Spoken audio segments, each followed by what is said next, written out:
भरोसा रखो, हमारे गुरु जी बस। और सुनो, किसी को या तो अपना गुरु बनाओ ना, बनाओ तो फिर चाहे जो हो जाए, पूरी दुनिया उनके विरोध में हो, तुम उसके पक्ष में रहना। ये शिष्य धर्म है, ये शिष्य धर्म है, ये तुम्हारा धर्म है, परम धर्म यही है। पूरी दुनिया विरोध में, तुम गुरु के साथ खड़े हो। हमारे गुरु जी हैं, बस हो गया। वो जैसे हैं दुनिया की नजर में कैसे, हमारे गुरु हमारे लिए ब्रह्म, गुरुर् ब्रह्मा गुरुर्विष्णु गुरुर्देवो महेश्वरा। हमारे लिए हमारे गुरु ब्रह्म है। अब दुनिया की नजर में क्या है, वो सबकी अपनी अपनी दृष्टि है। सबके लिए अपने, आपके जो गुरु जी हैं सबके लिए गुरु थोड़ी होंगे, सबके लिए अलग अलग होंगे। किसी का कोई भाव होगा, किसी का कोई भाव होगा, किसी का कोई भाव होगा, सबकी अपनी दृष्टि है। शिष्य को सजग रहना चाहिए। क्या रहना चाहिए? सजग, सावधान, बहुत सावधान रहो। देवालय मंदिरों में, तीर्थों में जाने वाले, परिक्रमा में जाने वाले, कामतानाथ की परिक्रमा में जाने वाले, तिरुपति जाने वाले, मेहंदीपुर जाने वाले, सालासर जाने वाले, बागेश्वर धाम जाने वाले, वृंदावन गोवर्धन परिक्रमा में जाने वाले, वृंदावन में जाने वाले, अयोध्या में जाने वाले, जितने भगत हैं, हमारी बात को बहुत कान खोल करके सुन लो। जरूरी नहीं है कि जो तुम्हें मिले वो भगत ही मिले, काल में भी हो सकता है, सब रहते हैं। तीर्थों पर, गुरु पर निष्ठा रखने वाले जितने शिष्य हैं, तुम कान खोलकर सुनो। केवल तुम्हें अपने गुरु से मतलब होना चाहिए। गुरु के नाम पर भी बहुत फ्रॉडगिरियां होती हैं, उनसे सावधान रहना चाहिए। और ये बात केवल हम अपनी नहीं कह रहे कि हमारा कोई बात ऐसी हो गई इसलिए हम ये बात बार बार बोल रहे हैं। नहीं नहीं नहीं, ये बात सर्वविदित कह रहे हैं, सबके यहां हो रहा है, इसीलिए हम ऐसा कह रहे हैं। हम महाराज जी यही बात कर रहे हैं। आजकल समझदार, सुसभ्य, सुशिक्षित चेला मिलना बड़ा कठिन, बहुत कठिन। अपने साथ बैठाना बड़ा सोच करके बैठाना पड़ता। अब हमको तो इतनी दिक्कत होगी, किसी के घर चले जाओ तो हम तो पता नहीं वो कैसा है, इसलिए हमने घरों पे जाना ही बंद कर, बाहर में गए। जिनके यहाँ जा रहे हैं उनके यहाँ जाएंगे, कोई जगत भगत दीनहीन होगा उसके यहाँ जाएंगे। तो जाओ घर, वो पता लगे, पता नहीं क्या कह देवे कि लोग गुरु जी तो हमें विधायक बनवे को आशीर्वाद दे। बाद में पता लगे कि लोग उनने ऐसी न्यूज बनवा दी कि विधायक बनने का आशीर्वाद दे गए। लो बताओ, कोई लेना ना देना। बोले घर इसीलिए तो आए थे कि हमें विधायक लड़वाना चाहे। एक जगह यही हो गया, अब वो चुनाव भी लड़ गया। अंत में हमें इनको कहना पड़ा कि भाई तुम घर बैठ जा, नहीं तो हम बयान दे देंगे। आओ आओ हमारे नाम से बताओ, वोट ले रहा था। क्या जमाना आ गया, भगवान बचाएं। साधु को, सेवक को सजग रहना। प्रेम का मतलब समर्पण, पर समर्पण में भी ब्लाइंड फेथ हो, पर जान करके।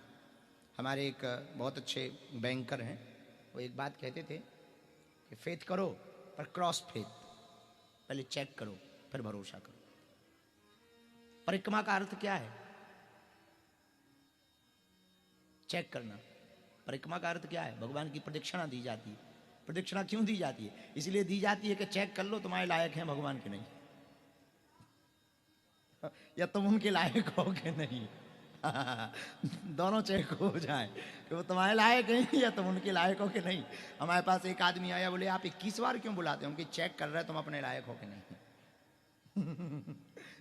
काम तो उसने अच्छा तर्क दिया, बोले काम तो आप एक बार में कर सकते हो, हनुमान जी एक बार में कर देंगे। एक बार बुलाओ, इतने चक्कर लगवा रहे, पैसा खराब हो रहा है, बेफिजूली में धक्का मुक्की खाना पड़ता, क्यों बुला रहे आप 21 बार? एक बार में काम कर दो। अरे उनकी चेक कर रहे हो तुम लायक हो कि नहीं, कमजोर तो नहीं है तुम्हारी श्रद्धा कि एक ही बार में टूट जाए। एक बार तो किसी की भी श्रद्धा बन सकती है, 2-4 बार किसी की भी बन सकती है, 21 बार उसी की बन सकती है जिसे बिल्कुल ही मजबूरी हो कि अब करो बब्बा कृपा। एक बार तो कोई भी उल्लू बन सकता है, एक बार तो हम ही उल्लू बन गए। अपन ही उल्लू। एक बार हम मेला गए, हमारे एक मित्र हैं गांव रिक्की सिंह, तो खजुराहो में मेला लगता है, तो वो ले गए, बोले चलो। हम गए मेला में, दोनों लोग। बाहर बोर्ड टंगा था, इंसान का कलेजा देखिए, इंसान का कलेजा। ये तो हमने अपने मित्र से कहा कि चलो भाड़ में गऊं सो तो कभी देख नहीं पाने, तो मेला में देख लो। अपनों वालों दिखाओ नहीं है, दिखात नहीं है, चलो कलेजा देखो। 5 रुपया की टिकट थी। अंदर गए, जैसे ही अंदर गए सो एक बूढ़ो सो डुकरा, मरो सो बैठो, कारो कारो। एक ठैया रोटी के ऊपर भटा भुंजो रखे। हमने पूछा ये क्या है? बोले है तो भटा, पर आपको माता पिता की कसम है बाहर किसी को बताना नहीं, पापी पेट का खेल। तो पूरे रास्ता पर मेला, एक तरफ हम लोग यही बात कर रहा था कि क्या उल्लू बना दिया इसने। अपन ही उल्लू बन के आ गए, बताओ। तो बहुत पुरानी बात है, तब हमारे पास ये चूरन चटनी नहीं आई थी। समझ आई बात? तो एक बार तो कोई भी उल्लू बन सकता, बार तो प्रदक्षिणा क्यों दी जाती है? बन सकता बार तो प्रदक्षिणा क्यों दी जाती है? चेक करने के लिए। काय के लिए? बोलो बोलो। देखने के लिए अपने पात्र। भगवान तो सब सदैव पात्र हैं, तुम पात्र हो कि नहीं ये भी तो चेक करो। यहाँ ये चेक ही तो हो रहा है। क्या चेक हो रहा है? जो कथा के असली रसिक हैं वो देखो लाइन से बैठे हैं, बाहर तक बैठे हैं। ये चेक हो रहा है कि सच्चा श्रोता कौन है। हाँ, ये चेक ही हो रहा है। क्या हो रहा है? किसी आदमी को यदि 5-6 घंटा के लिए हम नहीं मिलते हैं तो हमारे चेले भड़बड़ा जाते हैं, अरे मिल लो मिल लो मिल लो। अरे हम कहे चेक तो कर लो कि चेले ही बन के आओ कि वीआईपी बन के आओ। दिन में यही आए हैं कलकत्ता वाले साहब, पहली बार आए हैं, चार्टर्ड से आए। तो हम जब बैठे थे तो हमें खबर तो वहीं मिल गई थी, दरबार में ही मिल गई थी। तो बोले मिल लो। अरे हम कहे शाम के मिलेंगे, यदि रुकेंगे तो मिलेंगे, नहीं तो नहीं मिलेंगे। उन्होंने कहा हम आज तो यहीं रुकेंगे। ये अच्छा हाँ हवाई जहाज आज, हाँ आज से ही शुरू हुआ। तो उन्होंने, हाँ अहिलू वालिया जी ने बताया। तो बोले कि हमने कहा चेक कर लो पहले भगत है कि नहीं। जिनके अंदर 6 घंटे का धैर्य नहीं है वो 6 साल हमारे साथ क्या खाक गुजारेंगे? प्रेम तो धैर्य का विषय। सबरी से देखो। एक संत कहते थे महाराज जी 10,000 वर्ष तक सबरी ने इंतजार किया राम जी का। 10,000 साल। ये आंखों के जो रोमकूप है ना इतने बढ़ गए थे कि जमीन पर लटकने लगे, पर नित्य राम जी की बाट निहारती थी। जब राम जी आए तो इन आंखों के रोम के कारण इतने बढ़ गए थे कि वो देख नहीं पा रही थी। तो जैसे ही राम जी आए, जब कहा उन्होंने माँ मैया, तो राम जी को देखने के लिए दोनों हाथों से रोम को ऊपर किया और फिर दर्शन किया। ये है प्रेम, जिसमें इतना धैर्य हो कि रोज रास्ता साफ करे, रोज दिन भर इंतजार करे, लगे कि भगवान है, बहुत भगत हैं, कहीं फंस गए होंगे, कल आएंगे। ये प्रेम है। और ऐसे 10,000 साल कोई गुजार दे कि कल आएंगे, ये प्रेम है। ऐसा इंतजार। रामा रामा रटते रटते बीती दे उमरिया, रघुकुल नंदन कब आओगे, रघुकुल नंदन कब आओगे, दासी की झुपड़िया। रामा रामा रटते रटते बीती रे। देखो ये प्रेम है, ऐसा प्रेम शबरी का। केवल गुरुजी ने एक बार कहा राम आएंगे, ये नहीं सबरी ने पूछा कि कब आएंगे। हमारे पास लोग आते हैं, हम कह देते जाओ काम हो जाएगा, वो पूछते कब होगा। डेट बताओ, डेट, तारीख बताओ, तारीख। पर सबरी को देखना गुरु बचनों पर कितना भरोसा। ये है निष्ठा। शिष्य की निष्ठा ऐसी होनी चाहिए। राम आएंगे बस ये कहा, कब आएंगे ये नहीं कहा, लेकिन उसने रोज उसी उत्साह के साथ सबरी ने राम जी का इंतजार किया। ये प्रेम है। 10,000 साल बाद राम आए। गोपियां भगवान चले गए पर आएंगे।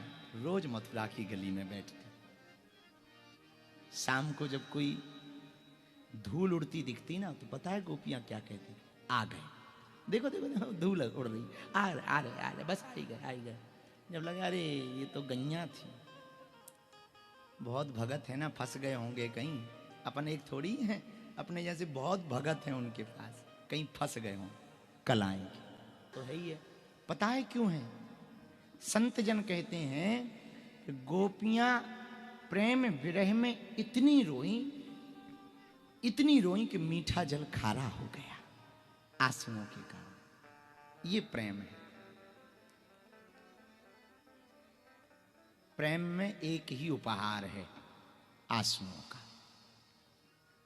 प्रेम का कोई उपहार पूछे, नेता नेता से मिलने जाता है तो गुलदस्ता ले जाता है, माला ले जाता है, गुरु के पास शिष्य जाता है तो द्रव्य ले जाता, वस्त्र ले जाता।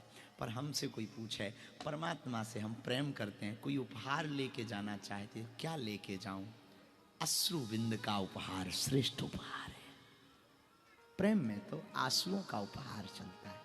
जिससे प्रेम होता है ना, उससे तो अश्रु का ही उपहार देना श्रेष्ठ है। ऐसा प्रेम, अब बात सुनाएंगे तो पूरी रात गुजर जाएगी, ऐसी प्रेम भक्ति तो अब पूरी रात गुजर जाएगी। अब 8 तो बज ही गए होंगे, तो सत्यनारायण जी हमें सुनाना है। आज तो पता ही नहीं चला कहाँ फंस गए हैं। आज आखिरी दिन, हमें पता ही नहीं चल रहा हम सुना क्या रहे। हाँ, कहाँ कहाँ सुना दिए पता ही नहीं लगे। चले हो गए, वो तो 9 बज गए। अब ध्यान आई है कि कथा रह गई। बीच में भी एक बार आई थी, अब फिर ध्यान आ गई कि सत्यनारायण रह गई है।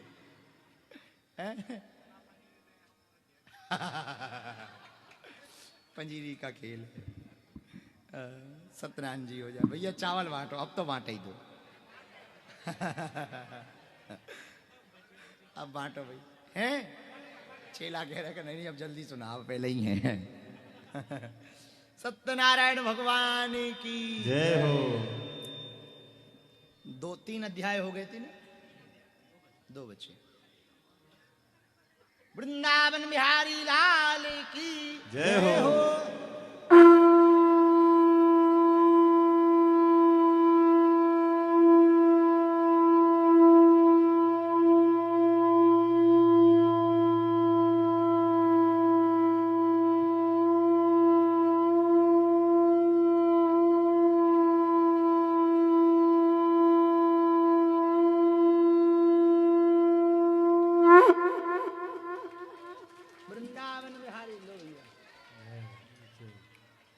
सत्यनारायण भगवान की भैया माइक तेज कर दो। श्री वृंदावन बिहारी लाल की। कल तक की कथा में, सत्यनारायण जी की कथा में आप सबने तीसरे अध्याय में, तीसरे अध्याय में, 3 हो गए। तीसरे अध्याय में श्रवण किया। साधु नाम के बनिया ने सत्यनारायण व्रत कथा को नहीं किया तो महान कष्ट को भोगना पड़ा, कारागृह में बंद होना पड़ा। राजा चंद्रकेतु के नगर में कारागृह में बंद रहे। बाद में जब लीलावती और कलावती ने सत्यनारायण जी की कथा कही, घर पर करवाई, तो भगवान से क्षमा मांगी। तब भगवान ने स्वप्न में जाकर के चंद्रकेतु से कहा, तब राजा ने छोड़ा, बहुत सा धन दिया, जितना धन लिया था उससे चौगुना धन, दुगना चौगुना धन दिया, सुंदर वस्त्र पहनवाए, विदा किया। साधु नाम का बनिया अपने दामाद के साथ वह धन लेकर के आया, अपने घर के लिए प्रस्थान करने लगा। नाव के द्वारा वाहन उस समय नाव ही थी, नाव से व्यापार चलता था। नाव के पास आया। इसके आगे की आज की चर्चा। यात्रां तु कृतवान् साधुर्मंगलायन पूर्विकां ब्राह्मणेभ्यो धनम दत्त्वा तदा तु नगरम ययौ। श्री सूत जी सुना रहे। शौनकादिक ऋषियों से श्री सूत जी कहते हैं, हे ऋषियों, साधु नाम का बनिया यात्रा से पूर्व मंगल कार्य करने लगा, ब्राह्मणों को धन दिया, बहुत सारा धन दान में दे करके रत्नपुर नामक नगर को चला। जब वह बानिया कुछ ही दूरी पर चला तो भगवान ने सोचा जरा परीक्षा ले ली जाए। इतना कष्ट पाने के बाद इसकी बुद्धि ठिकाने लगी कि नहीं लगी, जरा चेक कर लिया जाए। तो भगवान ने परीक्षा लेने के विचार से साधु नाम के बनिया को जानना परखना चाहा, इसका हृदय शुद्ध हुआ है अथवा नहीं। तो भगवान ने दंडी स्वामी का रूप धारण किया। किसका? दंडी स्वामी का।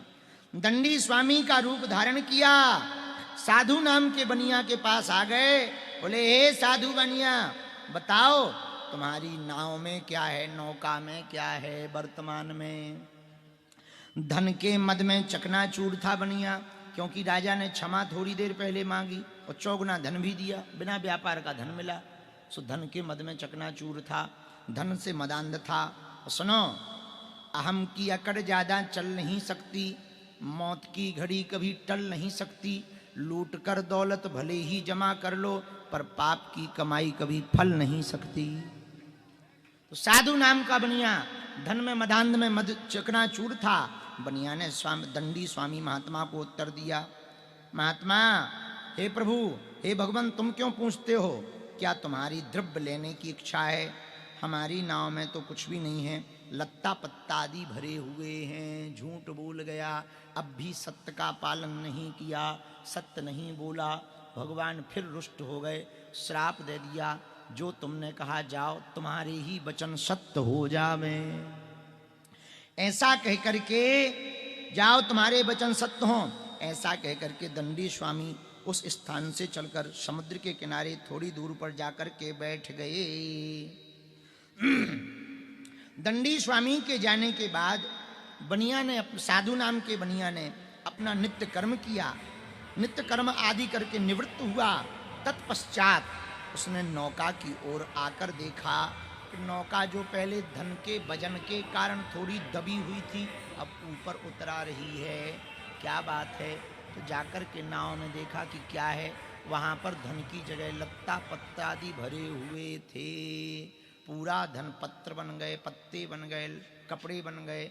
इतना देखते ही वह बेहोश हो गया, मूर्छित होकर के पृथ्वी पर गिर पड़ा। जैसे ही होश आया सो रोने लगा कि अच्छा खासा मिल गया था, अब नहीं क्या हो गया, फिर से बर्बाद हो गए, फिर से लुट गए, सब लत्ता पत्र आदि बन गए। अत्यंत चिंता करने लगा। साधु नाम के बनिया का जो दमान था, उसने कहा, आप शोक क्यों करते हो, चिंता क्यों करते हो? आप शोक छोड़ो, चिंता छोड़ो। श्रेष्ठ प्रज्ञ वचनों को कहा। अंत में समझाते हुए दमाद कहने लगा, चिंता सबको खात है, चिंता सबकी पीर, और जो चिंता की फांकी करे सुबह को नाम फकीर। चिंता मत करो, चिंतन करो। आपने झूठ बोला, उसी का परिणाम है। आप बुरा ना माने तो एक बात कहूँ। साधु नाम का बानिया बोला, कहो। अभी अभी आपको आभास हुआ क्या कि आपने जो वचन दंडी स्वामी से कहे वैसे ही सत्य हो गए? लगता है उन्हीं दंडी स्वामी का यह श्राप है। व्यर्थ में चिंता नहीं करनी चाहिए, उनकी शरण में जाकर के क्षमा मांगनी चाहिए। साधु नाम का बनिया इन बातों को सुनकर के हाँ में हाँ मिलाता है। दंडी स्वामी की शरण में जाकर के उनसे क्षमा मांगता है कि हे प्रभु, हमें क्षमा करो, हमारे अपराध को क्षमा करो। धन के मदांध होकर के झूठ बोला, झूठ बोलने का अपराध किया, उसको क्षमा करो। महाशोक में बेहवल होकर के अत्यंत जोर जोर से विलाप करने लगा, मतलब रोने लगा, चिल्लाने लगा, हे प्रभु क्षमा करो। साधु ने कहा, रो मत, तुम्हें ये सब देव योग के कारण दंड भोगना पड़ा है। तुमने मेरी पूजा का वादा किया था, किंतु अभी तक हमारी पूजा नहीं की, इसलिए हे मूर्ख, मेरी ही आज्ञा से तुझे बार बार दुख प्राप्त हो रहा है। दंडी स्वामी का कथन सुनकर के साधु वानिया स्तुति करता हुआ कहने लगा, हे भगवान, आपकी माया अभूतपूर्व है। आपकी माया से ब्रह्मा इत्यादि देवता भी मोहित हो जाते। आपकी माया को ब्रह्मा भी नहीं जान सकते, तब मुझ जैसा अनभिज्ञ कैसे जान सकता है? मैं तो मूर्ख हूँ, इसलिए मैं आपको कैसे जान सकता हूँ? मैं तो माया में लीन हूँ, मेरे अपराध को क्षमा करो। मैं प्रभु आपको वचन देता हूँ, मैं सत्य व्रत का पालन करूँगा, सत्य बोलूँगा व अपनी वैभव के अनुसार आपकी पूजा करूँगा।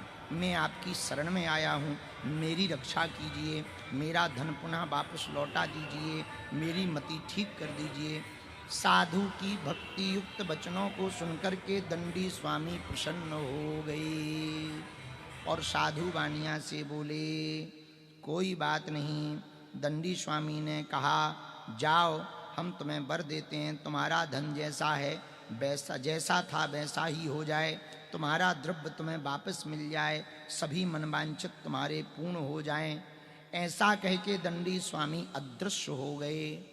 साधु नाम का बनिया जब नाव पर आकर देखता है तो नाव द्रव्य से परिपूर्ण है, ज्यों की त्यों धन से भरी हुई है। तुरंत दोनों हाथ उठा करके वो जयकार लगाकर बोला, सत्यनारायण भगवान की जय हो। तुरंत साधु नाम के बनिया ने सत्यदेव भगवान की कृपा को समझा, मन वांछित फल को जब पाया, तुरंत वहीं स्वजनों को बुलाया, ब्राह्मण को बुलाया, उसी स्थान पर श्रद्धा पूर्वक सत्यनारायण भगवान का पूजन किया। प्रसाद लेने के बाद घर के लिए प्रस्थान किया, उद्यत हुआ। हर्ष के साथ जब प्रसाद लेकर के नाव पर बैठा, सब चीजें संभाल करके चलने लगा। अपने नगर के समीप जैसे ही पहुंचा तो दूतों को घर भेज दिया, जाओ हमारे घर पर खबर कराओ कि हम आ गए हैं, बहुत दिनों बाद लौटे हैं, बहुत सा धन लेकर के आए हैं। दूत साधु नाम के बनिया के घर पर आए। उस समय सत्यनारायण भगवान की कथा हो रही थी घर पर, लीलावती और कलावती करवा रही थी। जैसे ही दूत पहुंचे, दूतों ने प्रणाम करके कहा, प्रिय वचन बोल करके कहा कि हे देवियों, हे माता जी, आपके पति और दामाद बहुत सा धन लेकर नगर के समीप आ गए हैं। दूत के मुख से वचन सुनकर उस साधु नाम के बनिया की पत्नी, पतिव्रता पत्नी लीलावती बहुत प्रसन्न हुई। उस वक्त सत्यनारायण की कथा चल रही थी। लीलावती अपनी बेटी कलावती से बोली, बेटा तू सत्यनारायण पूरी करके प्रसाद पा के आना, पहले मत आना, प्रसाद पा करके आना, मैं अपने पति के दर्शन के लिए जाती हूँ। ऐसा कह करके वो प्रसाद छोड़कर पति के दर्शन के लिए चली गई। इधर कलावती ने सोचा कि जब माता जी के पति आए तो हमारे भी तो पति आए, तो हम भी अपने पति के दर्शन कर लें। तो प्रसाद को बिना पाए ही अलमारी में रख कर के चली गई। जैसे ही गई तो भगवान फिर नाराज हो गए। और हुआ क्या, साधु नाम का बनिया तो किनारे पर खड़ा ही रहा, नाव में धन रखा था और दामाद नाव में बैठा हुआ था। जैसे ही कलावती के आने का समय हुआ, देखते ही देखते नाव डूब गई, दामाद, धन और नाव तीनों डूब गए। साधु नाम का बनिया भयभीत होकर के महान आश्चर्य में पड़ गया। नाव खेने वाले मल्लाहों से पूछा, कुछ भी समझ में नहीं आया। देखते ही देखते नाव डूब गई। लीलावती रोने लगी। लीलावती को रोते देख करके कन्या ने जब पूरी बात समझी तो कलावती भी रोने लगी। जब अपने पति को नहीं पाया, ना देखा, तो रोने लगी। जैसे ही कलावती रोने लगी तो मन में विचार किया, अब ऐसा जीवन जीने से कोई फायदा नहीं है, सती हो जाना चाहिए। सती होने के लिए जैसी उद्धृत हुई, उसी समय भगवान का सिंहासन डोल गया। भगवान ने देवताओं से कहा, हमारा सिंहासन डोलने का कारण बताओ। देवता बोले, कोई स्त्री सती होने के लिए जा रही है, पूरी बात बताई। भगवान ने कहा, जाओ आकाशवाणी कर दो। आकाशवाणी हुई, हे साधु नाम के बनिया, तुम्हारी बिटिया हमारा प्रसाद त्याग कर छोड़ करके आई है, इसलिए इसका पति अदृश्य हुआ। यदि वह घर जाकर के प्रसाद खाकर वापस लौटे तो पति अवश्य मिल जाएगा। इतना सुनते ही भागी भागी कलावती वापस गई। जाकर के सत्यनारायण भगवान से क्षमा मांगी, प्रणाम किया। अज्ञानता पर, अपनी अज्ञानता पर बार बार क्षमा मांगी। कहा, हे प्रभु, हम पर दया करो, हम पर कृपा करो। प्रसाद को लिया, प्रसाद को पाया, और जैसे ही प्रसाद पाकर वापस आई तो पति देव के दर्शन हुए। नाव ऊपर आ गई और सब सुरक्षित मिला। कलावती बड़ी प्रसन्न हुई। फिर तत्क्षण साधु नाम के बनिया अपने दामाद को लेकर के घर आया। पूरा परिवार प्रसन्न युक्त होकर के घर आया। साधु नाम के बनिया ने घर पर आकर भी बंधु बांधवों के साथ सत्यनारायण भगवान का विधि पूर्वक पुनः पूजन किया और व्रत लिया कि आज के बाद हर पूर्णमासी को एवं संक्रांति को सत्यनारायण स्वामी का व्रतवा पूजन करेंगे, इस संसार के समस्त सुखों को भोग कर अंत में वह बैकुंठ लोक को गया। इति श्री रेवाखंडे व्रत कथायामो चतुर्थ अध्याय समाप्तः। बोलो वृंदावन बिहारी लाल की, सत्यनारायण भगवान की। हल्दी चावल छोड़ दो। अब फिर से शंख बजा दें।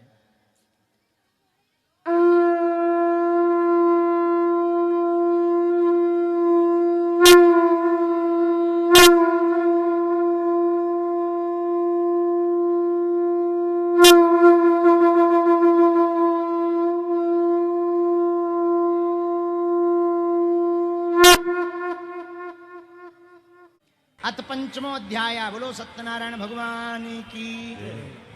श्री सूत जी ने सौनकादिक ऋषियों से कहा, हे मुनीश्वरों, मैं और भी एक कथा कहता हूँ, आप लोग सुनिए। सतयुग में एक तुंगध्वज नाम का राजा था। क्या नाम था इसका? तुंगध्वज। तुंगध्वज नाम का राजा था। वह राजा अपनी प्रजा को पुत्र के समान प्रेम करता था, उनके पालन करने में सदैव तत्पर रहता था। राजा बड़ा धर्मज्ञ था, प्रजा पालक था। राजा को भी कष्ट भोगना पड़ा। सत्यदेव का प्रसाद त्यागने के कारण, सत्यनारायण भगवान का प्रसाद त्यागने के कारण एक बार वह राजा वन में आखेट करने के लिए गया। बहुत से बनेले पशुओं का संहार किया। इसके बाद जब वह राजा वन्य पशुओं को मारकर एक विशाल वटवृक्ष के नीचे छाया में आया, घर की ओर प्रस्थान करते समय वहां पर बड़े विशाल वटवृक्ष के नीचे ग्वाल बाल बंधु बांधवों के साथ सत्यनारायण भगवान का पूजन कर रहे थे। राजा ने उन जब ग्वाल बालों को सत्यनारायण भगवान का पूजन करते देखा तो राजा अभिमान में था। ना तो वह नीचे उतरा, ना ही प्रणाम किया। जब ग्वाल बालों ने, ना ही उसने मस्तक झुकाया। जब गोप ग्वालों ने पूजन समाप्त कर लिया तो सत्यनारायण भगवान का प्रसाद राजा के पास ला करके रखा। राजा ने उसे प्रसाद उसको वहीं पर छोड़ करके बिना त्यागे हुए घर को चला आया। जैसे ही घर को आया तो सत्यनारायण भगवान रुष्ट हो गए। उस प्रसाद को ना पाने से, त्याग देने से उस राजा को अत्यंत दुख पाना पड़ा। जैसे ही राजा घर को आया तो उसने देखा उसके 100 पुत्र मृत्यु को प्राप्त हो गए, धन धान नष्ट हो गया, आग लग गई। तब राजा मन में सोचने लगा, हमने किसी को दुख भी नहीं दिया, अचानक से ये क्या हो गया। मन में दुखी होकर के विचार करने लगा कि ये हुआ कैसे। विचार आया, हो ना हो कहीं सत्यनारायण प्रभु का प्रसाद त्याग देने से कहीं मेरी ये दशा तो नहीं हुई। ऐसा मन में सोचकर वह बड़ी भक्ति के साथ वापस शीघ्र उसी जगह पर गया। गोप ग्वाल तो सत्यनारायण जी की कथा करके घर चले गए थे। दोना प्रसाद में जिसमें रखा था वो भी गोप ग्वाल पा गए, लेकिन वहाँ पर दोना प्रसाद ऐसे ही सूखे डले हुए थे। उसमें थोड़ा थोड़ा किनका प्रसाद का लगा हुआ था। राजा ने उन जूठे दोनों को उठाया, किनका प्रसाद को ही क्षमा मांगकर सिर पर लगा करके पाया। उस प्रसाद के प्रभाव के कारण राजा का जैसा धन धान था वैसा ही हो गया। पुत्र पुनः जीवित हो गए। तत्पश्चात राजा ने भक्ति तथा श्रद्धा पूर्वक गोप ग्वालों को बुलाकर सत्यनारायण भगवान का पूजन किया, भगवान से क्षमा मांगी एवं संसार के समस्त सुखों को भोग कर अंत में वह राजा बैकुंठ लोक को प्राप्त हुआ। श्री सूत जी महाराज बोले, हे सौनकादिक ऋषियों, जो मनुष्य सत्यनारायण प्रभु के इस परम दुर्लभ व्रत को करेगा, जो भी सत्य बोलेगा, सत्य पर चलेगा, उसके सभी मनोरथ सिद्ध होंगे, सभी मनोरथ पूर्ण होंगे एवं सत्यनारायण भगवान के प्रभाव से धन धान से संपन्न हो जाएगा, निर्धन धनवान हो जाएगा, बंधन में पड़ा व्यक्ति बंधन मुक्त हो जाएगा, भय से पड़ा व्यक्ति भयहीन हो जाएगा एवं सत्यनारायण भगवान के प्रसाद से मनुष्य जो भी सत्यनारायण भगवान के प्रति निष्ठा रखेगा, पूजन करेगा, व्रत करेगा, इस लोक के समस्त सुख भोग कर अंत में बैकुंठ धाम को जाकर भगवान के चरणों को पाएगा। हे ब्राह्मणों, इस प्रकार जो सत्यदेव के व्रत को आप लोगों से कहा, उसे करने वाले मनुष्य संसार सभी संसार के सभी मनुष्य सभी दुखों से मुक्त हो जाते हैं। कलयुग में विशेषतः सत्यनारायण जी का ही प्रभाव है, सत्यनारायण जी की ही महिमा है, क्योंकि सत्य ही नारायण है और नारायण ही सत्य है, इसमें कोई संदेह नहीं। सत्यनारायण भगवान प्रभु कली काल में सभी मनोरथों को पूर्ण करने वाले हैं, उन्होंने सभी पर कृपा की है। जो भी सत्यनारायण भगवान की कथा को नित्य पढ़ता है, नित्य सुनता है, सत्यदेव भगवान का प्रसाद पाता है, सत्य पर चलता है, वह जन्म जन्मांतरों के पापों से मुक्त हो जाता है। हे मुनीश्वरों, जिन्होंने पूर्व जन्म में सत्यनारायण स्वामी का पूजन किया था, उनके दूसरे जन्म का हाल बताता हूं कि जिन्होंने भी सत्यनारायण भगवान की कथा की थी वो दूसरे जन्म में क्या बने। सुनो, दूसरे अध्याय में जो सतानंद नाम के ब्राह्मण थे, गरीब ब्राह्मण थे, जो घर घर जाकर के भिक्षा मांगते थे, वो दूसरे जन्म में सुदामा बने एवं भगवान श्री कृष्ण की भक्ति को पाकर मोक्ष को प्राप्त हुए। उसी दूसरे अध्याय में जो लकड़हारा था, भिल्ल लकड़हारा, जो बहुत ही दीनहीन था, जिसने सत्यनारायण भगवान का व्रत किया था, वो दूसरे जन्म में निषाद राज बने। भगवान श्री राम जी का सानिध्य पा करके, गंगा की सन्निधि पा करके, श्री ठाकुर जी के श्री चरण पा करके भवसागर से पार हो गया। तीसरे जन्म में जो उल्कामुख नाम का राजा था, जिसके कोई संतान नहीं थी, दूसरे जन्म में महाराज दशरथ हुए, जो भगवान श्री रंगनाथ का पूजन करके मोक्ष को प्राप्त हुए। इसी तीसरे अध्याय में जो साधु नाम का बनिया था, जिसने भगवान सत्यनारायण को ही धोखा दिया था, लेकिन बाद में उसे जब बात समझ आई तो उसने नित्य हर मास में पूर्णमासी को सत्यनारायण करने का व्रत लिया था, वह सत्यवादी बन गया था। दूसरे जन्म में वह राजा मूरध्वज बना, जो मूरध्वज बन करके अपने पुत्र को भगवान श्री हरि के चरणों में जिन्होंने समर्पित किया था, आरे से काट करके, अंत में भगवान श्री हरि के धाम को पाया, अंत में भगवान श्री हरि के धाम को गया। जो पांचवें अध्याय में तुंगध्वज नाम का राजा था, जिसने भगवान का प्रसाद का अनादर किया था, वो दूसरे जन्म में स्वयंभू मनु बने एवं संसार के समस्त सुखों को भोग कर अंत में मोक्ष को प्राप्त हुए। इति श्री स्कंद पुराणे रेवाखंडे श्री सत्यनारायण व्रत कथायाम पंचमोध्याय समाप्तः। वृंदावन बिहारी लाल की जय हो, सत्यनारायण भगवान की जय हो। हल्दी चावल छोड़ दो, बजा दें लास्ट बार। क्या भैया?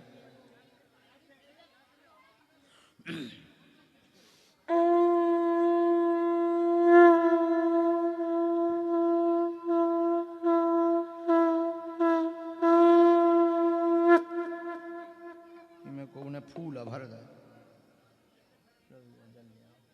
अच्छे से डाल धो लो, फूल भर गए। बोलो सत्यनारायण भगवान की जय, वृंदावन बिहारी लाल की जय हो। अब भैया अंगली सत्यनारायण भगवान की कथा 3 जनवरी को दरबार हॉल प्रांगण में 500 लोगों को सुनाई जाएगी। अभी से रजिस्ट्रेशन कर लो, कोई शुल्क नहीं। हाँ, सामग्री भर तुमको लेनी पड़ेगी, उसकी व्यवस्था भी हम करेंगे, पर खर्चा तुम्हारा लगेगा। 250-300 रुपया में पूरा सामान तुम्हें कुछ नहीं लेके आऊंगे, हम सब देंगे और हम स्वयं कथा सुनाएंगे। बस आओ, जय बजरंग बली की, बोलो सीताराम। इतना सस्ता कथा व्यास तुम्हें मिल भी नहीं सकता। आओ आओ आओ आओ। कल आज छठ है कि कल है? दिल्ली क्षेत्र है, बंगाल, इन प्रदेशों में छठी मैया की पूजा की जाती है। ये लोक आस्था का सबसे बड़ा पर्व है। और हमारा सनातन महाराज जी कितना अद्भुत है, देखो तो आप। उगते हुए सूर्य की तो पूजा करते हैं, अस्त की भी पूजा की जाती है छठी मैया में। अस्त की पूजा कब होती है? कल शाम को सूर्य अस्त की पूजा की जाएगी। उदय की पूजा तो देखी तुमने, अब अस्त की, छठी मैया के रूप में।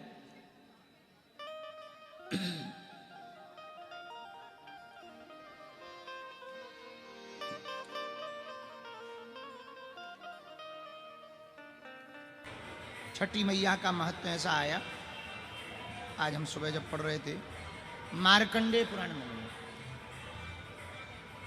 मार्कंडेय पुराण में प्रकृति के 6 हिस्सा, तो जो 6वां हिस्सा था वही छठी मैया है। और छठी मैया का व्रत करने वाले व्यक्ति के घर में धन धान्य की कृपा होती है, संतान की दीर्घायु के लिए ये व्रत किया जाता है। पति की दीर्घायु के लिए भी, संतान की दीर्घायु के लिए भी, निरोगी काया के लिए भी बड़ा कठिन व्रत है। एक दिन होता नहाए खाए, आज क्या था? नहाए खाए अर्घ दे, नहाए खाए, आज नहाए खाए होगा।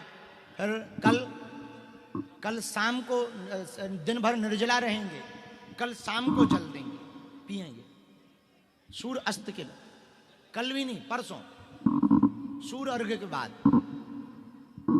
तो बड़ा कठिन व्रत है छठी मैया का। छठी मैया प्रकृति स्वरूपा है। छठी मैया भगवती के रूप में पूजी जाती हैं।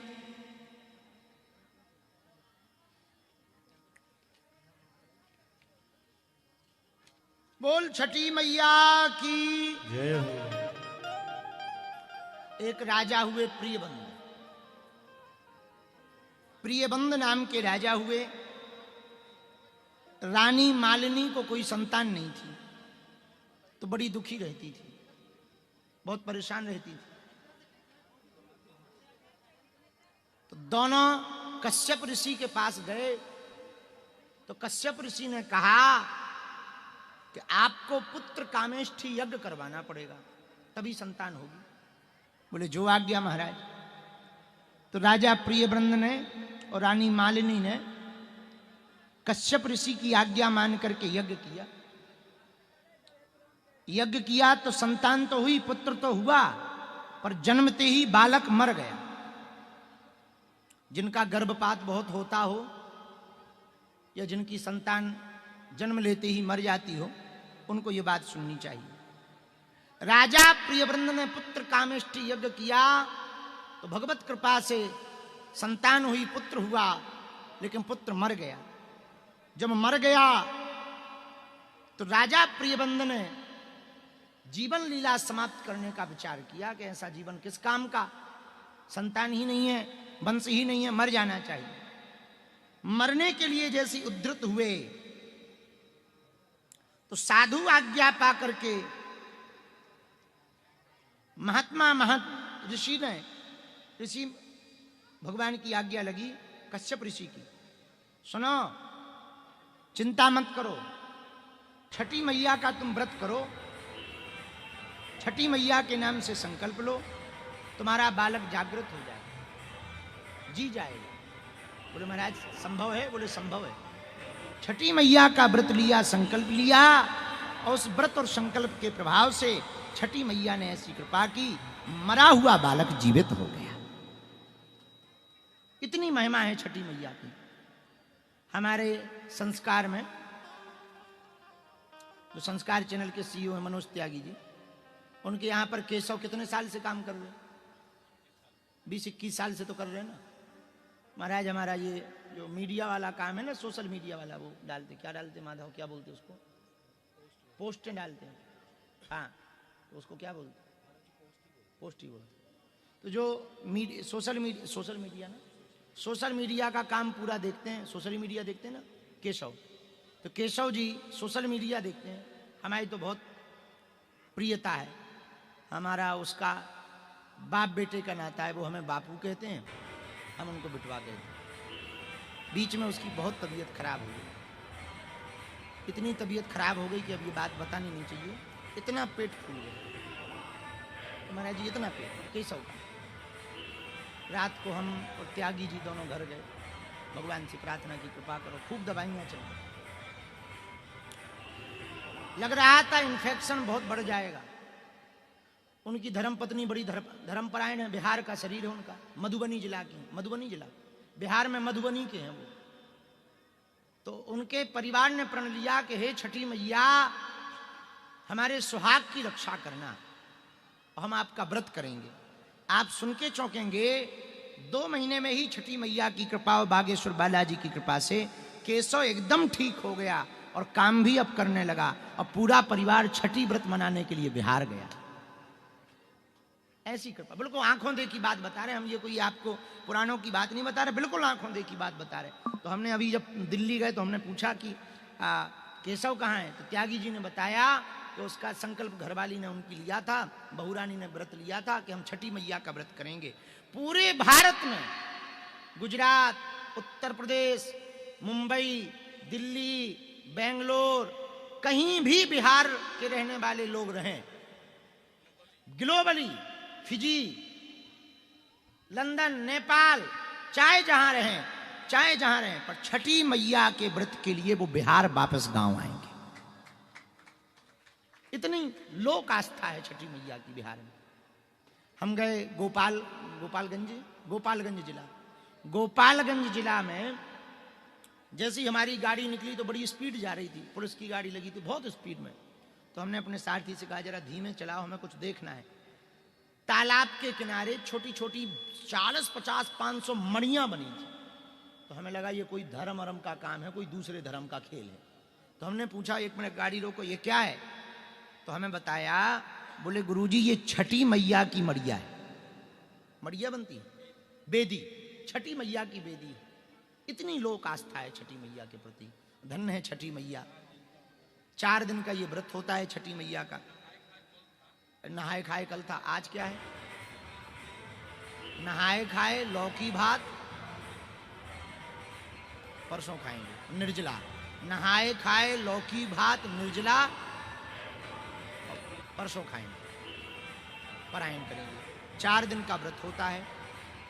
और एक बड़ी भारत की मधुर आवाज थी, क्या नाम था? शारदा सिन्हा। उनका तो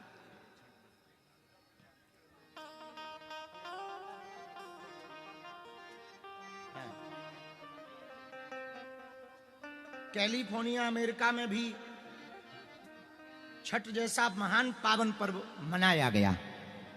अमेरिका में ये आस्था का पर्व है, तपस्या का पर्व है, मातृत्व का पर्व है, श्रद्धा का पर्व है। हे छठी मैया सबके बाल बच्चे सुखी रहें। हे छठी मैया सबकी संतानें सुखी रहें। हे छठी मैया सबकी संतानें दीर्घायु होवें। हे छठी मैया सबका परिवार निरोगी रहे। यही हम छठ मैया के पावन पर्व पर छठी मैया के चरणों को प्रणाम कर रहे हैं। वो जरा गीत गाओ। पहले पहले हम कईनी छठी मैया व्रत को पहले पहले हम कईनी छठी मैया व्रत तो छठी मैया व्रत तो। पद्म विभूषण मिला है, पद्म विभूषण मिला। शारदा सिन्हा बिहार की एक ऐसी आवाज जिनको पद्म विभूषण भी मिला। उनका शरीर तो शांत हो गया पर इस आवाज ने उनको जीवित रखा। जब ये गीत गाती हैं तो कोई ऐसा बिहारी नहीं होगा जो हाथ ना जोड़ ले। कोई ऐसा बिहारी नहीं होगा जो छठी मैया को याद ना करे। और एकमात्र त्योहार छठ पर्व का है कि बिहार के गांव गांव में बहार होती है। सब लोग साल भर में इंतजार करते हैं कि अब छठ आ गई, अब हमारे घर वाले आ जाएंगे। बच्चा जो विदेश में रहता ना, अब छठ आ गई, अब आ जाएगा। जो बेटा बहुएं माता पिता से अलग होकर के कई किलोमीटर दूर बस जाते, छठ पर वो भी साथ आ जाते। ऐसा पर्व है और ये बड़ी अद्भुत है। 4 दिन का ये व्रत करके छठी मैया का मांगती क्या है? 4 दिन का लोक आस्था का पर्व, ये 4 दिन का छठी मैया का पर्व। पहले दिन नहाए खाए, दूसरे दिन लौकी भात, तीसरे दिन निर्जला, चौथे दिन व्रत परायण है। खरना है आज, खरमा, खरना कहते हैं, खरमा नहीं कहते, खरना। अच्छा, खीर रोटी आज खाई। बहुत अभूतपूर्व पर्व है। छठ पर्व की पूरे भारत को ढेर सारी शुभकामनाएं। जितने लोग यहाँ कथा सुन रहे, हमने छठी मैया का गीत गाया, इसलिए गाया कि आप सबके बच्चों को आरोग्यता छठी मैया देवी। अब बहुत हो गई, अब तो हमें लगता 11 ही बज गए, चाहे 10 बज गए होंगे, 9:30 10 हो गए। अब बहुत हो गई कथा भैया, सब हो गया। बहुत आनंद के साथ आप लोग रहो। अब अगली कथा आपको YouTube पर सुनने को मिलेगी 24 तारीख को, सीधी 1 महीना बाद। 24 तारीख से 7 दिन की है ना शिवपुरी की। शिवपुरी में कथा है हमारी, 24 नवंबर को शुरू होगी, 30 तारीख तक है नवंबर में। तो अब आप सबको 1 महीना बाद कथा सुनने को मिलेगी। बहुत दिनों बाद भागवत कथा हो रही है, लेकिन जन्मभूमि का आनंद एक अलग है। बद्रीनाथ जी की तो कथा हो ही गई, महाराज जी की जन्मभूमि में महाराज जी कथा करेंगे, पर